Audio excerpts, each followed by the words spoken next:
Olá, tudo bem? Sou Antônio Carlos Lima, da Central do Livro de Mórmon. Estou aqui agora com um casal muito especial, irmão Mozar Soares, irmã Roxana Soares. Eles têm uma história muito grande aqui em Belém, né? Eles foram um casal, presidiu a Missão Belém, agora, recente, até julho desse ano. Voltamos para casa dia 3 de julho. 3 de julho. Então, novinho agora, são recém-desobrigados do serviço missionário, né? Então, eles estão aqui conosco, vieram aqui para Belém, para a dedicação do templo, e vamos conversar um pouquinho com esse casal tão especial. Irmão Mozart, como é que o senhor vê a chegada do templo a Belém? O senhor acompanhou todo o processo aqui, vamos dizer, essa reta final do processo, né, dos últimos 3 anos, porque esse processo já é muito longo.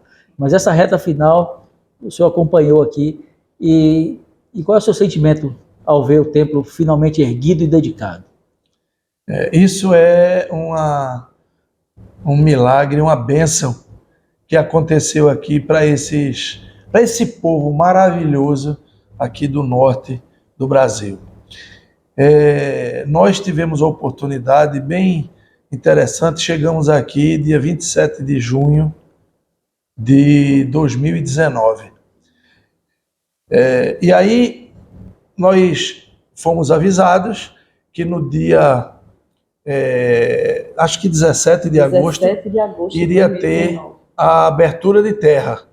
E nós ficamos animados com isso. Aí eu peguei os 2 assistentes e alguns outros missionários, então nós viemos no terreno do templo e tiramos várias fotos aqui, o terreno nu e cru como era antes. E depois nós acompanhamos toda a obra do templo, a construção. Vimos um impasse no meio, não da igreja, mas um processo judicial que se instalou aí para que não se construísse o templo. É uma coisa localizada, tá? de um grupo, de um condomínio aqui, mas que viram que era totalmente diferente do que eles imaginaram que era. Fiquei com muito medo que isso pudesse parar a obra, porque nós tínhamos o grande desejo de estar aqui ainda na dedicação. Só que eu estou dizendo como presidente, para colher aqueles frutos, mas é muito merecido o casal Ríbola, que chegou, ele participou como presidente de missão agora da dedicação do templo. Então, nós viemos para cá, foi uma bênção participar disso, mas te dizendo que nós tivemos um problema grande na missão durante o Covid. Em março de 2020, a igreja parou de ter reuniões aos domingos. Eu, sinceramente, naquele momento, eu não sabia o que ia acontecer. Depois tivemos que mandar 84 missionários embora, e talvez depois de alguns dias, nós tínhamos quase 200 missionários, e aí ficamos com quase 70, 80, depois vieram os redesignados, aí a gente aumentou um pouquinho, mas depois só era gente indo embora. Ia embora 10, 12, chegavam 2. Ia embora 15, chegavam 3. Porque até para ir para o CTM precisava ser feito através pelo Zoom, o treinamento, mudou todo o sistema. Mas ficamos impressionados que na realidade não parou isso. Ou seja, a obra missionária continuou. Tivemos que, durante um tempo, usar muito as mídias, encontrar pessoas pelas mídias e ensinar pelas mídias. Mas tivemos, como missionários aqui, trabalhando nisso, muito sucesso, né? Eu ajudei os missionários a terem sucesso, mas quem realmente deu o tom do sucesso aqui foram os líderes e os membros locais aqui. Foi uma maravilha a gente ter visto isso aqui como um terreno sem nada, e tiveram que colocar uma cobertura por cima, porque a chuva era muito forte, e às vezes no barro, que teve movimentação de terra, entrava meio metro a 60 centímetros dentro do barro. Então não dava para construir, porque chove todo dia. E aí eles colocaram uma coberta, isso é uma coisa nova, nunca tinha acontecido aqui, e a turma ficou brincando, dizendo que era uma nave-mãe de ETs que tinha pousado aqui, mas foi um sucesso. E isso ajudou muito, porque eles estavam protegidos do sol, da chuva e do Covid também, né? E puderam continuar a construção de forma que não houve atraso na entrega. Eu fiquei animado, porque no finalzinho, não quero dizer o dia que eu posso...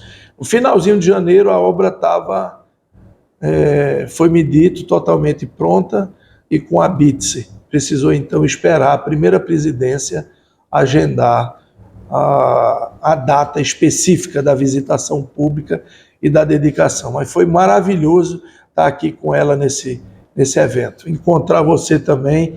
Muito obrigado por tudo que você tem feito junto com os líderes, com pessoas e falando de todo tipo de assunto, né?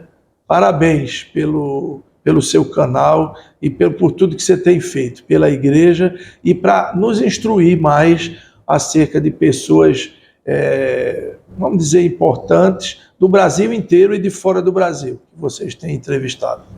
Muito obrigado, muito obrigado. Olha, esse trabalho de vocês, irmã Roxana, aqui, como o presidente disse, deu uma guinada, vamos dizer assim, deu uns 180 graus da maneira de fazer por conta do Covid, daquele período, mas o trabalho não parou. Em todo o Brasil foi assim, todo mundo foi assim, né? A obra avançou, ainda que de uma maneira diferente.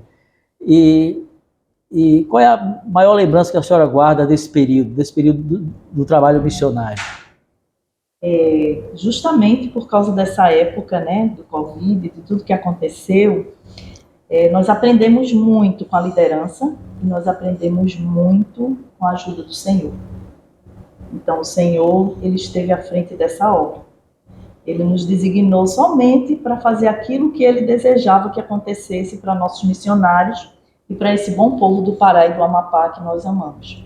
O Pará se tornou a nossa segunda casa, né? Nós amamos esse lugar, esse povo e todos aqueles que serviram junto conosco nessa oportunidade, que também, além de ser muito abençoada, foi muito desafiadora. Mas vivemos dias de muita alegria e vivemos experiências que não poderíamos ter em nenhum outro lugar do mundo, em nenhum outro chamado. E uma coisa que nós vimos também foi que a presidência diária, eles nos instruíram muito, né? Eles sendo instruídos pela primeira presidência, pelo Quórum dos 12, eles nos instruíram e nos ensinaram maneiras que nós poderíamos aproveitar essa oportunidade para fazer mais com menos. Quer dizer, continuar batizando, mas batizar ainda mais com menos missionários, com menos oportunidades, né? Porque antes eles podiam bater portas, andar na rua. Então a gente aprendeu exatamente essa lição, a fazer mais com menos. A batizar com menos missionários, a batizar usando as mídias, né? Usando a tecnologia, e não podemos sair na rua para bater portas o dia todo ou todos os dias.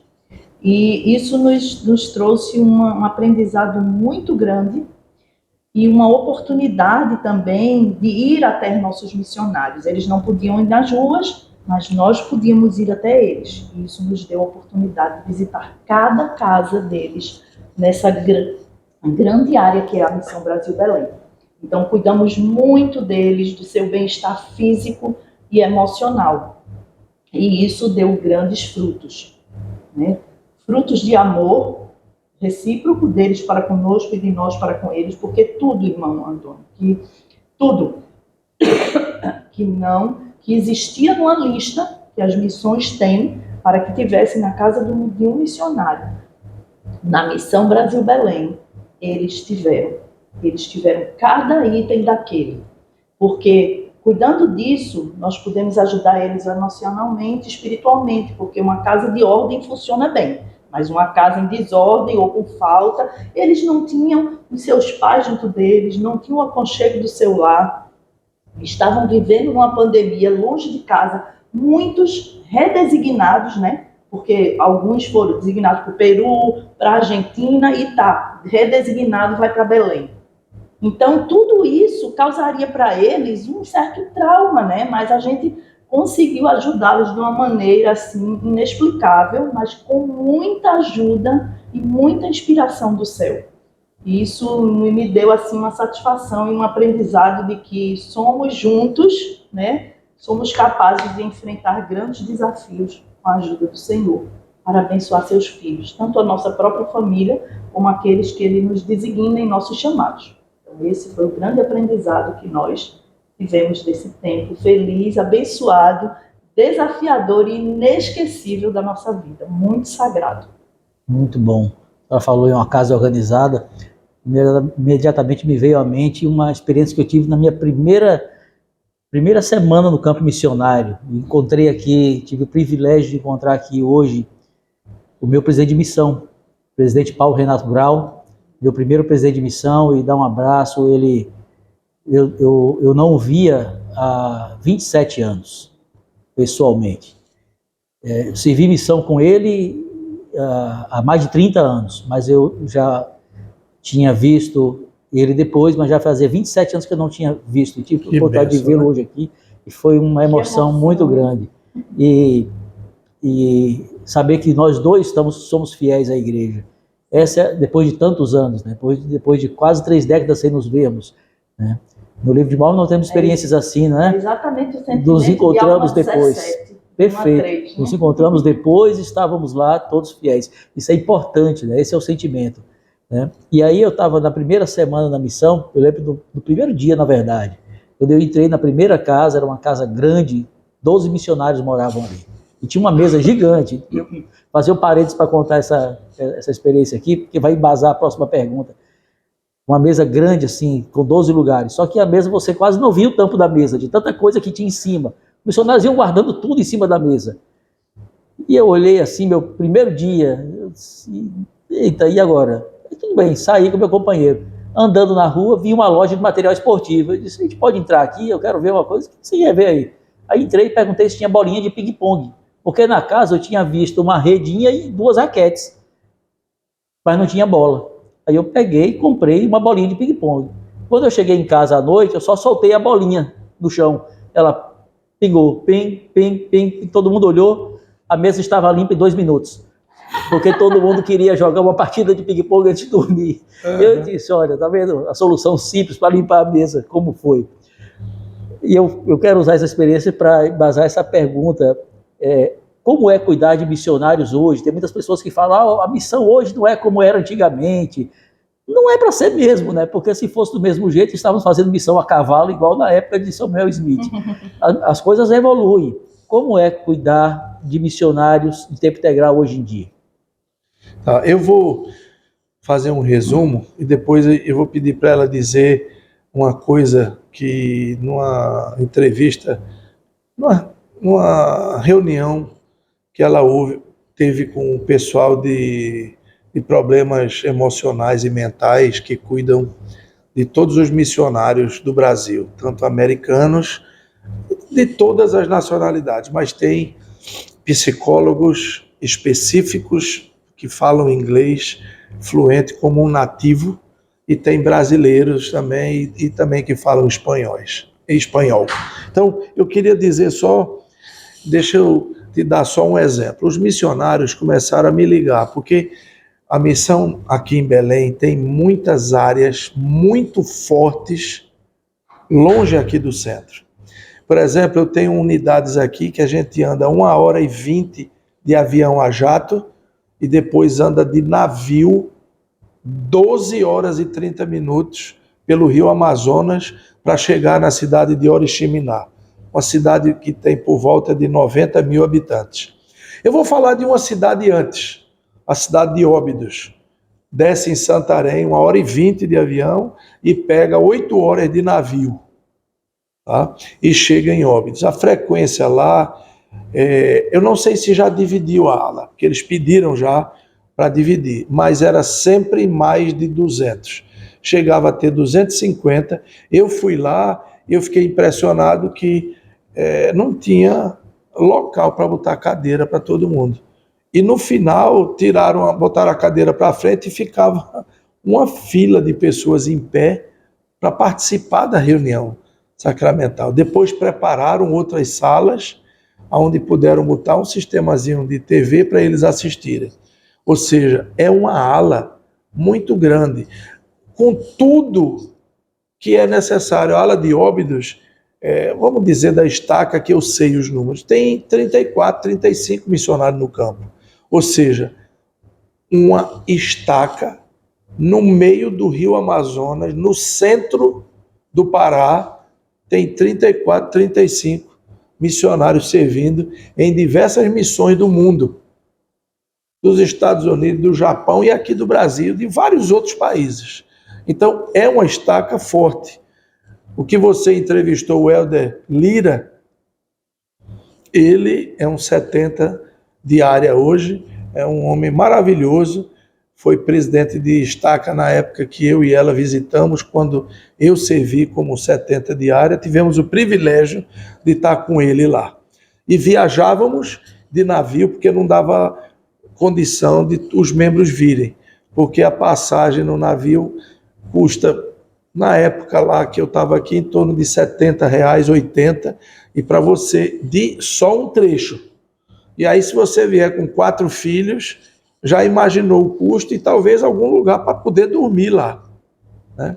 Então, os missionários começaram a ligar e eu fiquei preocupado, e ela também, porque eles estavam com algumas dificuldades emocionais. Presidente, eu estou sozinho aqui, a gente está dentro do apartamento, a gente não sai, a gente tem alimento, porque nós fornecemos os recursos para ele comprar e deixar alimentos, coisas que eles podiam abrir e comer rápido, mas a presença física das áreas distantes não existia.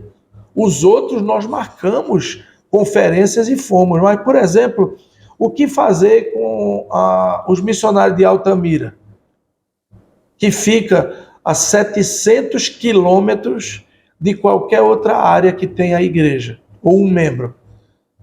E tem Marabá, Parauapebas, Canaã dos Carajás, Paragominas é mais perto. Mas são cidades no interior do Pará que não tinha avião. Eu digo, mas tem carro. Vamos embora. Ela disse, é agora que a gente vai. E aí nós viajamos. Para entrar nas cidades era uma confusão. O senhor veio fazer o que aqui? Eu digo, eu vim curar meus missionários. O cara da polícia olhava assim e dizia, rapaz, esse velho deve ser médico ou alguma coisa parecida. Eu não falei isso. Mas o senhor veio de São Paulo, foi? Eu digo, não, vim de Belém. Pode-se embora. Aí eu fui. E aí cheguei lá em Altamira, eu e ela, lembro bem, com 2 assistentes, paramos o carro, só avisamos para o missionário quando a gente chegou. E aí, Helder, tudo bem? Tá tudo bem, mas a gente tá meio triste aqui. Eu digo, tão triste porque quer? Por quê? Eu digo, desça, eu tô aqui embaixo. Não, presidente. Saíram correndo na varanda, olharam, os 2 começaram a chorar. Aí vieram correndo, eu digo, não pule aí de cima da varanda não. Desça, porque estavam no primeiro andar, desceram pela escada. Evidentemente não estavam de camisa branca e gravata, porque estavam em casa. E aí nos abraçaram, tal. Foi uma festa com isso. E aí depois eu vou dizer o que a gente fez. Você quer complementar? E aí também a gente foi, né? A gente teve Covid, eu e ele tivemos em abril de 2020. Quando foi em maio de 2020, a gente já recuperado, então a gente decidiu ir nessas casas distantes, porque a gente não tinha acesso ao avião, então a gente foi de carro. Então vamos embora. E percorremos indo e voltando 3.500 quilômetros para visitar todos que estavam no interior e que a gente precisava acolher, amparar, ajudar, né? E uma coisa que a gente não queria dizer para eles, por quê? Porque a gente não queria deixar eles na expectativa, porque tinham barreiras na frente das cidades. E a gente não sabia, até então, se a gente iria conseguir ultrapassar essas barreiras. Mas, novamente, com a ajuda do Senhor e a inspiração do alto, ele disse, vim curar meus missionários e todas as barreiras se abriram e nós pudemos entrar naquelas cidades, mesmo não morando lá, porque tinha cidades aqui que você só entrava nela se você morasse nela. Por isso que eles perguntavam, a placa é de São Paulo? Sim, a placa é de São Paulo, mas moramos em Belém e temos missionários aqui, estamos aqui para curar eles. Então, eles permitiam a entrada. Então, isso foi o X da questão. Uma outra coisa é que foi justamente a época em que começaram a chegar os smartphones. E aí a gente tinha que distribuir isso, mas não tinha avião, não tinha outro meio, e a gente ia até lá e levava esse smartphone, entregava para eles e dizia assim, olha, estamos à distância de uma mensagem ou de uma ligação. A gente tem uma mensagem de vídeo, a gente tem uma mensagem de texto, e vocês podem ligar para a gente qualquer hora do dia e da noite, porque nós estaremos lá para atender vocês e ajudar no que for preciso. Então, eles sempre souberam que nós estávamos à distância de uma mensagem ou de uma ligação. E isso fortaleceu muito esse laço de amor que tínhamos uns pelos outros e o cuidado e a oportunidade. Então, eu entrava na casa, se você me perguntar hoje, porque eu saí daqui a 4 meses atrás, eu sei. Qual é a cor da parede da sala da casa de Marabá? Eu sei. É um verde, bem assim. De Óbidos, é amarelo. Então, eu sei esses detalhes e eu entrava lá, enquanto ele conversava com os missionários, entrevistava, eu fazia uma vistoria na casa e eu via, tá precisando disso. E eu ia lá no comércio, nós passávamos cerca de uns 2 dias, às vezes 3, numa cidade, e aí eu ia lá no comércio e o que estava aberto eu providenciava tudo o que eles precisavam para que eles estivessem lá. Mas por que isso, Sister Soares? Porque eu pensava, lá onde eu estou, em Belém, na Casa da Missão, eu tenho tudo o que eu preciso para o meu bem-estar e o meu conforto. Eu estou com a minha família, né, parte da minha família, na verdade. Eu tenho internet, acesso à internet, eu tenho TV a cabo, eu tenho uma funcionária que não parou de ir nem um dia. Ela teve uma autorização, porque como ele estava próximo, então ela teve uma autorização para estar lá todos os dias, e ela esteve, ela não adoeceu, né? Nós tivemos e ela não adoeceu. E o que aconteceu? Eu tinha todas essas facilidades, eu estava ao lado do escritório, eu tinha 2 carros na garagem, eu tinha uma casa com vários lugares da casa com ar-condicionado, conforto, e eu fiquei pensando, puxa, eu estou bem, porque eu tenho tudo a meu favor. Então eu preciso que eles estejam bem. E eles precisam ter coisas a favor deles. Porque o bem-estar físico ajudaria eles a estarem bem emocionalmente. E aí, continuando a história de Altamira, e agora o senhor vai embora depois de conversar com ele? Eu digo, vá botar uma roupa mais organizada, que nós vamos agora jantar. Mas não tem restaurante. Eu digo, o senhor proverá. Aí saí mandando. Aí eu vi um local que vendia sorvete. Aí eu entrei lá na Beira Rio, lá em Altamira. Aí eu olhei na parede e tem sanduíche. Não sei o que, eu digo, vocês estão fazendo sanduíche ainda? Eu digo, estamos sim. Tinha eu, ela, os 2 missionários de Altamira e os 2 assistentes comigo. Eu digo, olha, eu vou querer aqui. Aí pedi os sanduíches, sei lá, X tudo. É para fazer quanto? Eu digo, querida, a gente está aqui em 6. Mas faça 8 ou 10 sanduíches desse. Aí a pessoa diz, o senhor sabe que não vai poder comer aqui dentro, né? Eu digo, sei, fique tranquila. Mas vai ser isso tudinho de sanduíche. Eu digo, você não sabe comer, esse rapaz aí come, viu? Aí pegaram o sanduíche. A gente foi, se sentou na calçada. Tinha uma escadaria. Na Beira Rio. Da calçada. Olhando para o céu, eu disse, Helder, não bota o sanduíche aí no chão, não. Se vê um cachorro daí, pega, segure ele. Botamos refrigerante no chão, pegamos esse sanduíche. Eu tenho foto aqui, eu vou lhe mandar isso. E se você quiser inserir aí. Então, presidente, e agora o senhor vai embora? Eu digo, não, eu já fiz uma reserva no hotel, amanhã nós estamos juntos aqui de novo. E aí a gente ficava com eles um tempo, nutria o amor para afastar a iminência de ter um problema emocional grave, né, com isso. E ajudamos eles e compramos uma quantidade maior de alimentos. Né? Quando eles sabiam cozinhar, era mais fácil.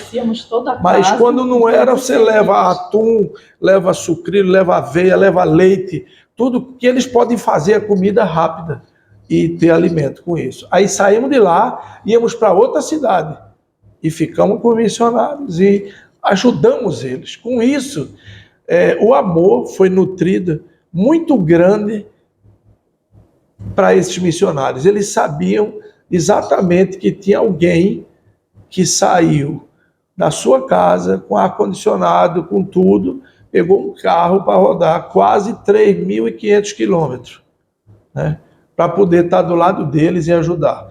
Quando a pandemia foi diminuindo, eu tenho os gráficos que eu posso lhe mandar também, eu digo, agora vamos começar a trabalhar também. Então, nós começamos a subir muito rápido, mesmo comparando com outras missões. Eu vou te dizer, ainda em 2020, esses missionários, nós tínhamos menos da metade dos missionários que a gente tinha. E nós estávamos batizando mais do que em algum tempo no passado. Né? Então, a gente olhava o gráfico, a gente está aqui. Tudo bem que a gente antes estava aqui, mas se olhar para trás, a gente está atrás, está acima dos meses que tinham 200 missionários e meses lá atrás, em anos anteriores. Então, quando a gente dizia para eles, Helder, agora é hora de trabalhar com isso. Vamos embora, vamos, presidente. E aí a gente contava muito com a compreensão e com o amor deles de atender a uma ordem dada pelo líder da missão para eles saírem, fazer o que era necessário e ter um número suficiente de batismo. Nunca chegou no que eu queria, mas olhando no passado a gente fez um trabalho, a gente que eu digo são os missionários, maravilhoso nesse tempo. Que bênção, que bênção. E duas coisas que a gente pode acrescentar também, uma é que o plano do Pai Celestial a gente sabe que é perfeito, né? Mas a igreja, a organização da igreja é perfeita. Então, nessa época de pandemia, o que é que o departamento missionário passou para a gente? A mensagem: olha, vocês não têm limite financeiro para equipar a casa dos missionários. Vocês não têm limite financeiro para fazer atividades com os missionários, assim, que requeram alimentação, com alimentação. Eles mandaram um dinheiro a mais para cada dupla, para que eles pudessem ter um armazenamento na sua casa, para suprir as necessidades de alimento quando não pudessem. Vamos inserir. Quando não pudessem ter o alimento dado pelos membros. Mas um detalhe também que a gente pode acrescentar aqui é que aqui no Pará e no Amapá, nem um único dia, mesmo na pandemia, eles deixaram de ser alimentados pelos membros. Eles foram alimentados pelos membros, deixando marmita na porta da casa deles. E em algumas outras épocas, eles iam buscar na porta da casa dos irmãos. Mas nenhuma dupla teve falta de alimento, mesmo no auge da pandemia. E nós agradecíamos muito por isso. E costumávamos sempre dizer que esse bom povo do Pará e do Amapá é um povo bom, de coração quente, né? De uma terra quente, mas de um coração muito quente que aqueceu o nosso coração e cuidou de nós e dos nossos missionários com tudo o que precisávamos. Referências, ajuda para trabalhar com as mídias, ajuda da liderança e alimentação, mesmo quando muitos não tinham nem tanto para eles próprios. Mas não faltou para nenhuma missionária durante os nossos 3 anos aqui no Pará e no Amapá, mesmo no auge da pandemia. Muito bom. Nós temos testemunhado esse coração quente do povo paraense, né? Nós temos testemunhado aqui. Estivemos aqui no período da visitação pública e agora para a dedicação, e temos visto como esse povo é tão acolhedor, é um povo tão bom, que nos trata como se nos conhecessem há 20 anos. Eles nos fazem nos sentir bem-vindos, nos sentir queridos, isso é muito importante. E aí a gente, depois de ouvir um relato tão especial, tão emocionante, cheio de amor, né? Amor cristão, que esse cuidado é o que Cristo fazia com as pessoas. No momento certo ele alimentou fisicamente, no momento certo ele alimentou espiritualmente, e uma coisa não estava dissociada da outra, né? E, e depois desse relato de vocês, aí eu volto agora aqui para o templo, para esse povo tão especial, que terminou recebendo essa bênção por esse coração quente, por esse amor todo. Eles receberam essa bênção de um templo. E eu queria pedir para que vocês deixassem uma mensagem final para as pessoas, falando sobre a bênção do templo do Pará. O que isso representa para vocês? Sister. Eu só queria acrescentar uma coisa que ele tinha me falado antes, né, só, se você me permitir, claro. É que justamente tudo isso que o Senhor nos inspirou a fazer, tudo isso que o Senhor nos ajudou a fazer, quando nós estávamos na nossa última semana aqui, nós fomos embora no domingo, dia 3 de julho.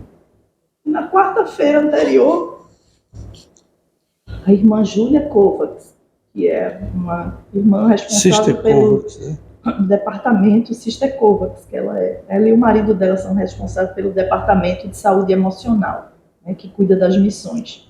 Ela me ligou na segunda-feira e me disse assim: Sister, eu preciso conversar com você. É uma conversa de 10 minutos. Quando seria a melhor hora? Aí eu falei para ela: olha, me liga na quarta-feira de manhã, eu tenho um PID com as minhas sisters, mas vai ser às 10 horas da manhã, e aí a gente pode se falar umas 8h30, tá bom para você? Ela disse sim.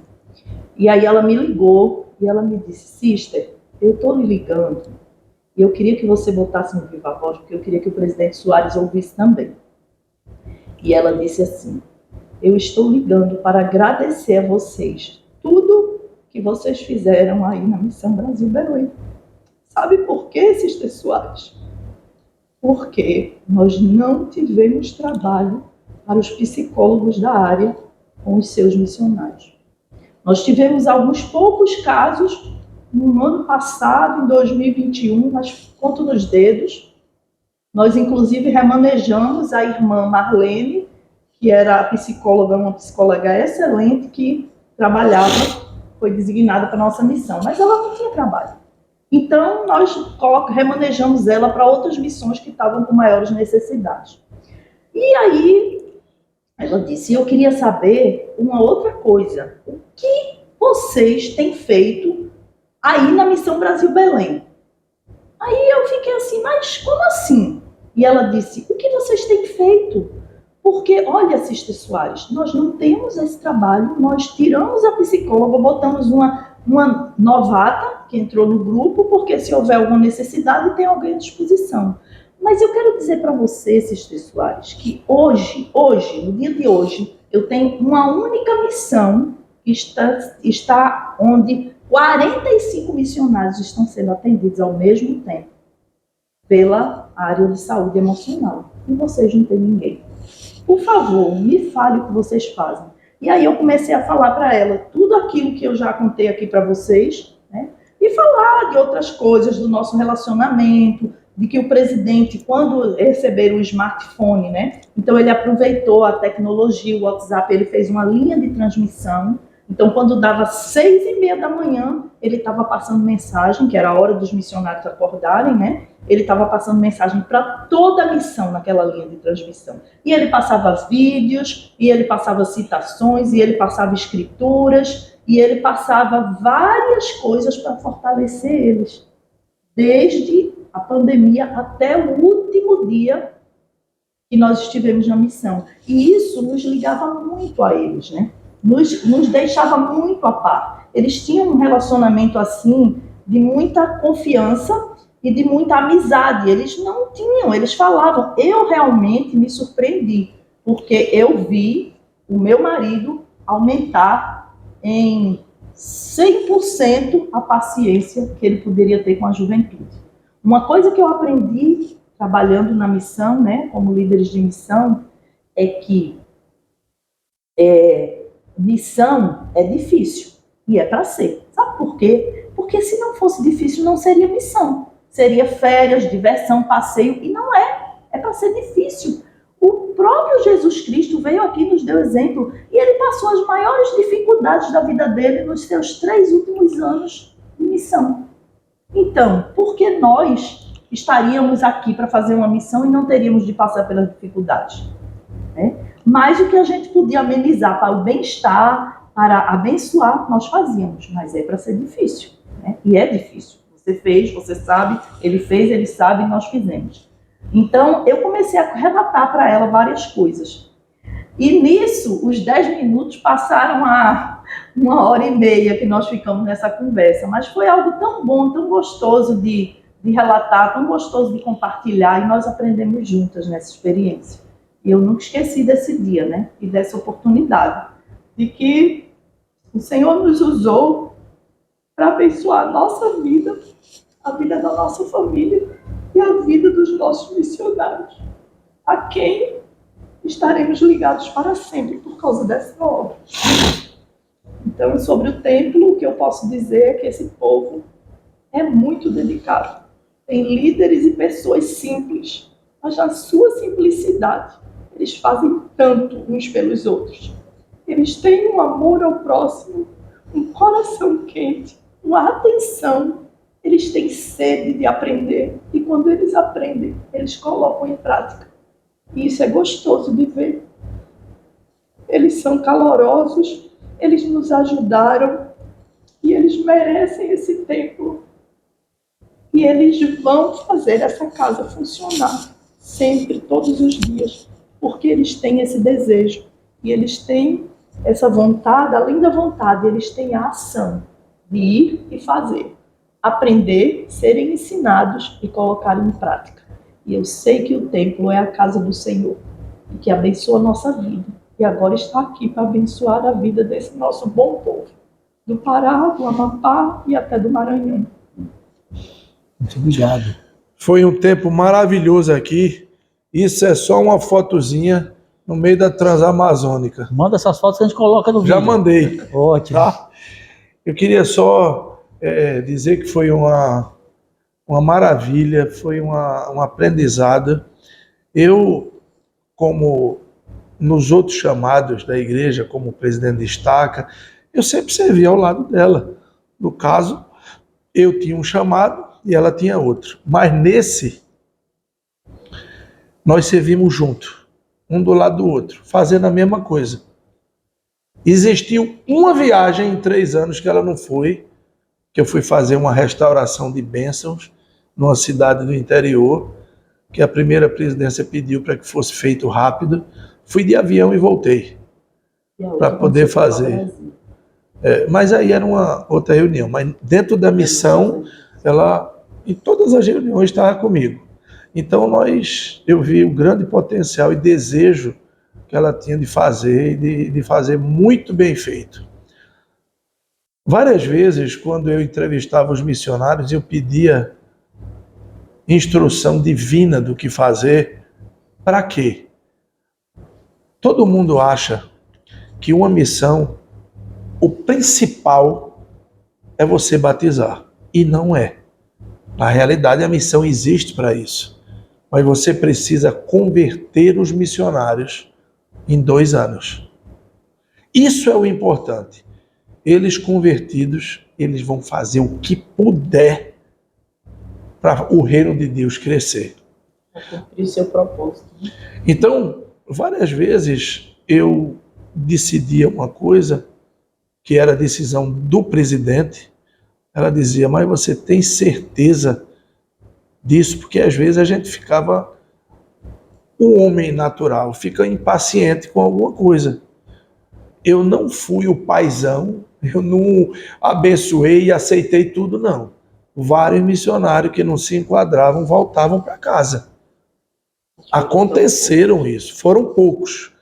Mas quando era necessário, eu não podia, por causa de um, estragar todos eles. Quando eles iriam saber que não tem mais, vamos dizer assim, responsabilidade ou trabalho com nada. Então, várias vezes eu perguntei a ela disse, tem certeza desse missionário? É essa decisão?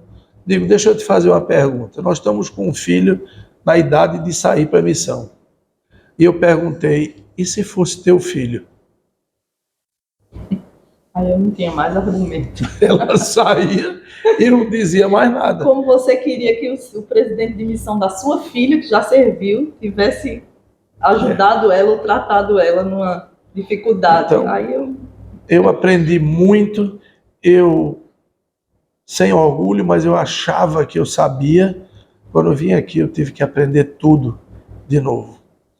Uma coisa é você fazer um mission tour, que eu fiz com 70, e outra coisa é você agarrar no cabo da enxada para fazer. Você sabe que é meio diferente, né? Então eu aprendi isso.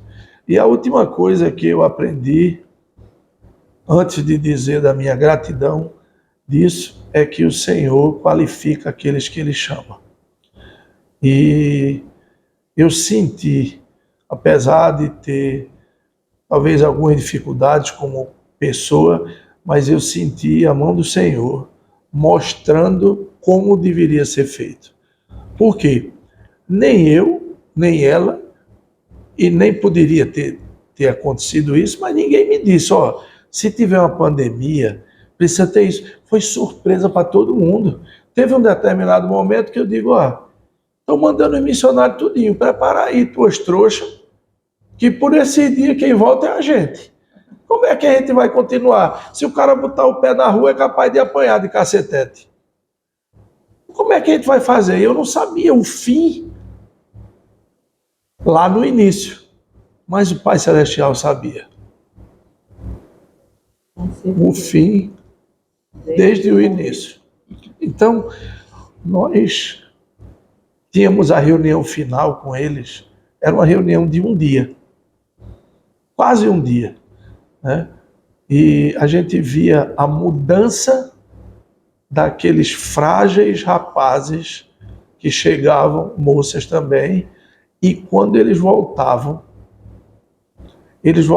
preparados para ser um bom filho, para ser um bom marido, para ser um estudante de qualidade e para ter a capacidade de estudar, de se qualificar e ser um profissional.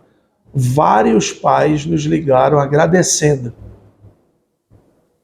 pelos filhos que voltaram. Então, eu pude ver isso. Então, não foi da minha capacidade própria, né? Eu precisei me desenvolver, me aperfeiçoar para poder fazer com que isso acontecesse. E a última coisa, eu queria dizer da minha gratidão a todos os missionários que serviram junto conosco, elders e sisters. Eles foram um sucesso. Eles merecem o crédito disso. Eu sou muito, muito, muito grato pelo trabalho que eles fizeram. No início da missão, a missão saiu de uma média de 40, 50 batismos por mês, nos relatórios, antes da pandemia, e chegou a 200, quase 200. O departamento missionário disse, amigo, o que é que está acontecendo aí? Eu disse, não sei não. Vamos chamar os missionários aí, eu tenho incentivado. E eles estão prontos para fazer o trabalho. E foi um crescimento vertiginoso no segundo semestre de 2019, assim como nós chegamos. Então, eu sou grato por isso. Eles deram o que tinham e o que não tinham. Teve missionários, um exemplo, eu não vou dizer o nome, não tinha ninguém, ele era meu assistente. Ninguém mais na família dele era membro. Inclusive, todos os familiares incentivaram ele a não ir. E aí o bispo disse, você tem que cooperar com alguma coisa na sua missão. E ele não podia pedir isso em casa. Então ele disse, pode botar aí. Eu vou fazer uma doação mensal para a minha missão. E no início ele disse, eu não sei como eu vou fazer. Ele pensando, eu não sei como eu vou fazer. E eu disse, veja se você está devendo alguma coisa do seu compromisso missionário, financeiro. Ele disse, não, presidente, porque eu tirava da minha mesada guardava e fazia o depósito através do smartphone e pagava as minhas doações. Ele tinha uma mesada menor que os outros para que ele pudesse pagar a missão, que era talvez parte da família, porque ele não era membro, ele não teve tempo para se preparar, fazer uma poupança para estar financeiramente preparado para fazer isso. Então, sou muito grato a eles, sou grato aos líderes aqui e aos membros. Eu aprendi a amar o Pará e o Amapá de todo o coração. Eu considero a minha terra também. Pelo templo, eu já disse isso, os membros merecem. Eles vão encher essa casa. Por exemplo, Santarém fica tão distante daqui que eles vão frequentar ainda o templo de Manaus. Eles pegam um barco lá e é mais perto eles irem para Manaus do que vir para cá. Seria mais dispendioso para eles. Mas a minha gratidão para todos eles. Foi um privilégio estar aqui. Eu passei 3 anos sem trabalhar, quer dizer, trabalhando, mas não profissionalmente. E eu não tinha remuneração financeira. Estou voltando às minhas atividades. Foi difícil estar de volta no mercado que muda semanalmente, que é o mercado financeiro. Mas nós vamos conseguir. O Senhor tem abençoado e já tem mostrado isso para a gente. Muito bom, muito obrigado. Pois não, uma coisa que eu aprendi também, eu esqueci de incluir na minha parte, eu nem queria falar, mas é que liderar uma missão de tempo integral é uma coisa bem que todo mundo vai conseguir imaginar. É passar 3 anos liderando um acampamento da ORM. Com todas aquelas resenhas, aquele trabalho de lidar com nas barracas, com aquela bagagem em barraca, fogão de lenha, mas com aquela bagagem espiritual muito elevada e de muito aprendizado. Isso é liderar uma missão de tempo integral por 3 anos. Excelente, maravilha. Muito obrigado mesmo pelo exemplo de vocês, pela dedicação de vocês, tudo que vocês fizeram por esse povo, por esse lugar. Não é só a cidade de Belém, que é a cidade que recebeu o templo, mas é todo esse povo do distrito do templo e que vocês alcançaram com o trabalho de vocês. A gente às vezes não consegue medir o impacto do nosso serviço naquele momento, mas lá na frente, daqui a 10 anos, vocês vão ver o que vocês fizeram e certamente vão se alegrar muito e muitos vão se alegrar com vocês, ainda mais do que já estão se alegrando agora. Muito obrigado e parabéns. Pessoal, esse é o casal maravilhoso, casal Soares. Muito obrigado. Nos acompanhem em outros vídeos aqui nos canais. Tchau.